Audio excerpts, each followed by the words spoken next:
Hey, Tom No from Atomic Enrollment here. We're the go-to guys helping trade vocational career schools grow enrollments, grow revenue for about the past decade now.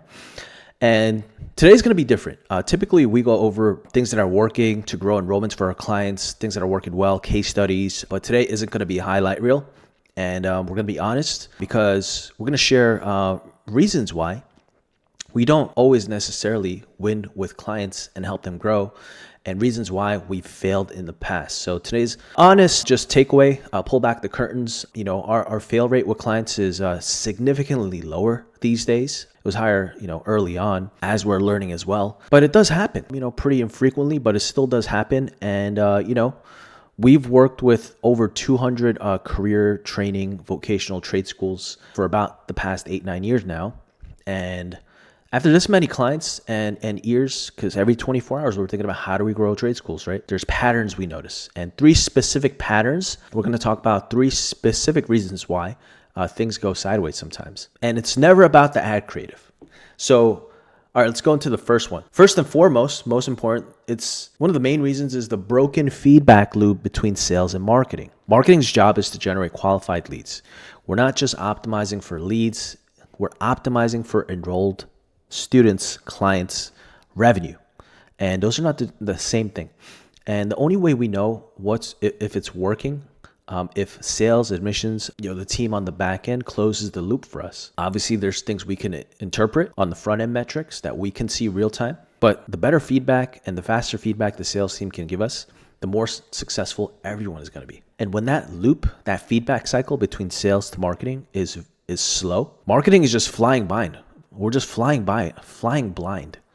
We're optimizing for front-end metrics like cost per call when we should be optimizing for the ultimate cost per enrollment. And there's always, could be this battle between sales versus marketing. It could feel like opposing sides, but truly, we're in the same boat.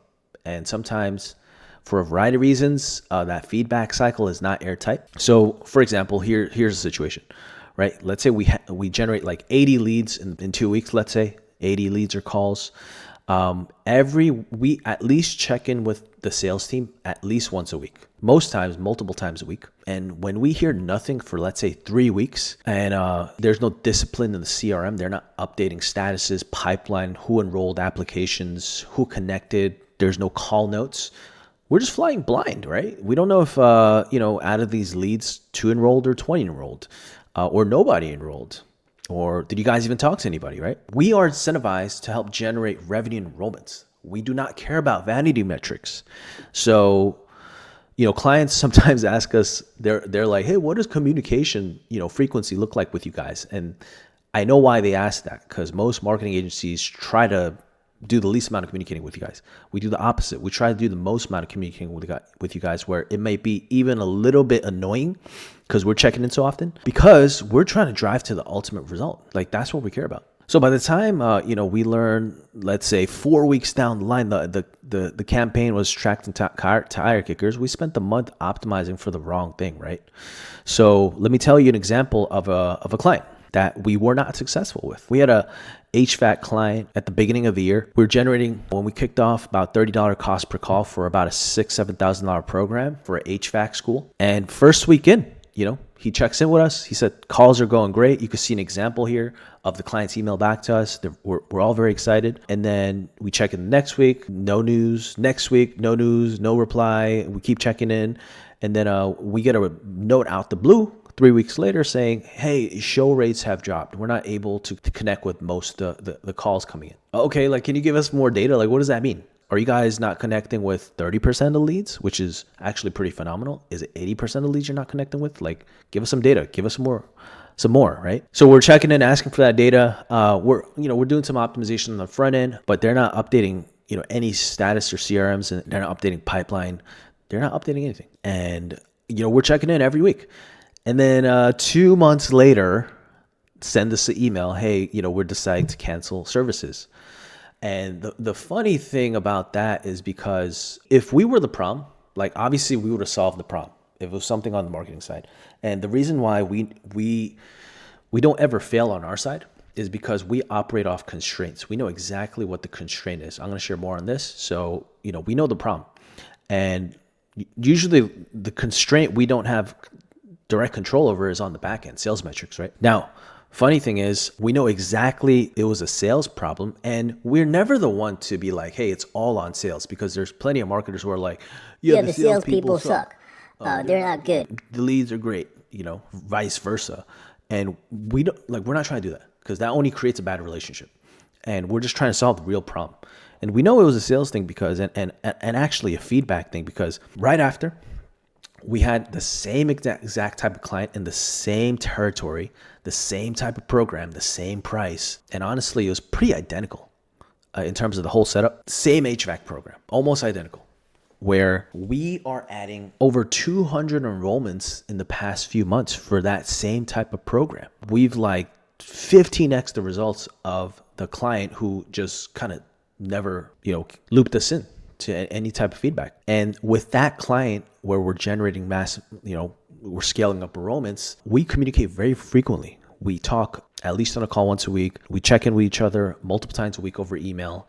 And we're just dialed in. The team is dialed in, we're dialed in, and gunning towards the result together. Now, how do you fix this? Simply put, it's just the sales team needs to be disciplined about updating the CRM. That's probably the simplest way, because we have this reminds me, we have another type of HVAC client that kind of recently launched. We actually talked about it in a case study recently. Check that out on our YouTube. We actually don't communicate that frequently with the client over email or calls, but they're super disciplined. The sales team is super disciplined about updating the CRM, where we just look at the CRM, the call notes, the call recordings. We see leads, statuses getting updated, how many enrollments happen, who are they not connecting with, where we just take that data every 24 hours and we optimize ourselves on the front end, and we're successful together. But with the client that we failed with, it was because they're not disciplined about updating the CRM. So one, be disciplined about updating the CRM. Update lead statuses, pipeline. Ideally, calls are recorded. There's call notes if the calls are not recorded. There's statuses. There's tasks. And, if that's not super airtight, at least update us and jump on calls with us to give us feedback at least every minimum 10 days, because we take that feedback and we see the reasons why people are excited about a program, the reasons why people are not excited about the program, reasons, the type of people we don't want to talk to, the type of people we do want to talk to. We put all that, make that all into the front end, the ad copy, the targeting, the landing page, the form filtering. And again, this is kind of one of the main problems why we're not successful. And it's always kind of feels unfair that it's outside of our control. This is how seriously we take it. We recently started taking this kind of into our own hands and trying to solve the problem, where we started building an AI automation software that pipes in sales call recordings as it happens into the CRM. So calls are recorded, it gets automated, puts in somewhere, which isn't really that hard. It's just needs to be done. But we built an AI sales coach that analyzes the calls as it happens. So it's writing call notes. It kind of scores the calls. It sends the feedback to us. It sends the feedback to the business owner, the sales manager, the salesperson. So that feedback loop happens real fast because the AI is analyzing the sales calls. Really cool, really excited about it, and it's really useful. So the moral of the story is marketing and sales are not two different departments. We're one revenue engine. And when we don't talk to each other, we both lose and the company pays for it. Everyone pays for it. We are driven and incentivized to generate revenue. Atomic Enrollment operates that way. So we make sure we get the buy-in from the sales side. And we make sure they understand we're on one team. So early on, we try to build a lot of goodwill, good energy, rapport, morale with the sales team. So that's what we do. So let's go over the second reason why we fail with some clients sometimes. This sounds kind of like a cop-out, but this is just what we learned. Marketing amplifies demand. So we really can't be that successful, at least, in dying and transitioning markets. Because marketing amplifies demand, right? We can't create more demand when there's no desire for it. So for example, some programs sit in markets that are shrinking, shifting, restructuring. No funnel can fix that market problem. So let me talk about two industries that we learned this with: beauty and cosmetology. Now, the demand specifically for feeling beautiful is not going away. Just the way you make a career out of it and the way you're taught to make a career out of it is changing very fast. No one wants to drop $20, $30, $40,000, get a lot of debt, be in a classroom. It's just that cycle is way too long, way too intensive. So traditional cosmetology licensing schools, beauty programs are just falling off a cliff because the industry is like transitioning and getting restructured. And also like the younger people don't really want to do like cut people's hair. They want to do all this cool AI stuff or just go into some other type of trade where it's what the demand is there. But there are people who are passionate about beauty. How we see the cosmetology beauty industry actually evolving is there's influencers who actually just teach it as coaching, like how to do makeup, hair, lashes. And instead of people just taking on a ton of debt and going to school and going into the classroom, they try to learn a lot of it online. We see influencers doing like workshops. So it's much more budget friendly. You're not like dropping everything, going into a classroom for years. That's how we see the industry evolving, and people are still making good money doing that. But it's really, the ROI isn't really there to drop $30,000 for multiple years, take on debt to go work at a salon and make like not that much money. The only way this actually really works is like, obviously if you go work with like the high-end clientele, that's great. But you gotta like go run your own business. And that's really how we see the industry evolving. Another anecdote is when we first started Atomic Enrollment early on, we were working with a lot of acupuncture schools, and it was going great. But starting about like 4 or 5 years ago, that industry started dying fast because it was usually foreigners taking these type of programs. And with like visas getting harder and COVID, the enrollments just sort of dropping off a cliff. And also the demand for Chinese medicine and acupuncture wasn't really growing. There was a little bit of like excitement around it when like Michael Phelps was doing cupping, which is not even really acupuncture either.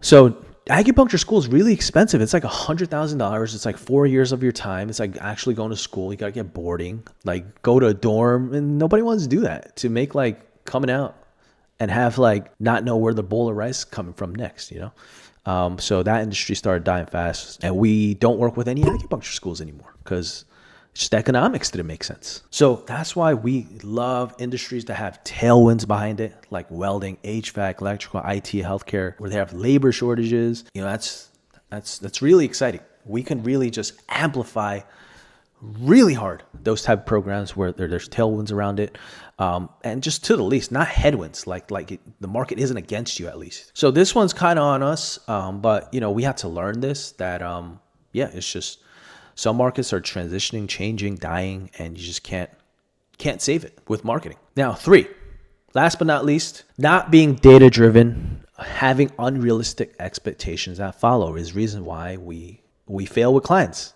in the past and at times. There's just a lot of companies and schools and programs in this industry and business owners that actually just don't know their numbers. When you don't know your numbers, you don't know whether you're winning or losing, really, because you have nothing to go off of. So for example, most, at least smaller trade schools, they don't really have success. They haven't really tried advertising. It's kind of like their first go of advertising with us, at least on social media, like not just like a little bit of PPC passively they're doing. And they have nothing to go off of really, because they think like, we get free leads off SEO and they convert really well. That's their benchmark in their head, right? So they don't know their numbers. They don't really have anything to go off of. So for example, we had a electrical school, like electrician school, where it was actually going really well. We're getting a $20 cost per call that was converting really well. About half those leads were coming in for a tour, which is phenomenal. And they're like, they never really ran ads successfully. So they're like, oh, well, how come like half the leads don't even come in for a tour? Hello, 100% of people aren't going to come in for a tour. It's just not realistic, right? But after we went through the numbers deeply and helped them understand it and do a lot of report analysis, they were like, wow, actually, they were really successful. Let's scale this up. But that could have went really south, right? Because they just didn't know their numbers. They weren't data driven. They have no benchmarks. And this is a $20,000 electrical program. So $20 cost per call. Just the economics and the ROI is looking really, really fat. There's times where we take over accounts from other agencies. They set up these like kind of vanity metric accounts where they're getting like $5 cost per leads. And the client thinks like, oh, it's like pretty good. We were getting $5 cost per leads. That should be our benchmark. Hello, sir. Like there's a reason why you fired them and you're working with us, right? So like, let's reassess. Some clients have unrealistic ROI expectations. Like they think like a lead should sign up in the first like week. We try to make it as fast as possible with content first advertising, where we put a lot of videos to the right person, front load it. But yeah, these type of decisions take time. But we're as fastest as it goes for someone who never heard about you guys. So how do you actually solve this problem? One, have good data tracking and reporting. But even more important than that, like financial modeling is very important. So when we first work with clients, we model out like potential returns and scenarios about how the advertising could go to us. And we do this ourselves, like very periodically, at least like every month or so. Do this with us, because we'll do it, we'll share it with the client, and they'll just kind of ignore it. Like do it with us, like be involved in the numbers, like let's review it together, like care about those numbers, So financial modeling is really how you get around this, because you're going to understand with like, oh, actually like, yeah, the profitability, the net cash profits going to the company is really good versus like trying to optimize for a fantasy number. So there you have it. Some of it's on us, but yeah, it's like truly a partnership. And these is, most importantly, there's fixes we've implemented to make sure we're more successful, the most successful with our clients going forward. And a lot of these fixes have been established where our retention rate is almost 100% with our clients, at least for the past 6-12 months.